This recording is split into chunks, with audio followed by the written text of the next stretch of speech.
Currently doing my schooling.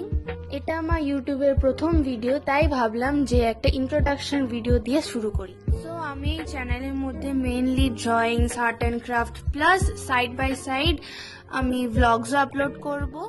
So যখনই আমি পড়তে পড়তে বোর ফিল করি বা কিছু করার থাকে না, তখন আমি ড্রয়িং, আর্ট অ্যান্ড ক্রাফট বা মোস্ট ইম্পর্টেন্টলি বোনকে ঝাড়তে শুরু করে দিই। তো আমি চেষ্টা করব উইকে 2 দিন ভিডিও আপলোড করা। অ্যাজ আমার পড়াশোনা থাকে, তো তাই জন্য আমার পক্ষে রোজ ভিডিও আপলোড করা পসিবল হয়ে উঠবে না। সো আই হোপ তোমরা আমাকে সাপোর্ট করবে। Please do comment, like, share, subscribe my channel. শিগগিরই আমার চ্যানেলের মধ্যে আমি আবার একটা নতুন ব্লগ নিয়ে উপস্থিত হব। সো এখনের জন্য বাই বাই।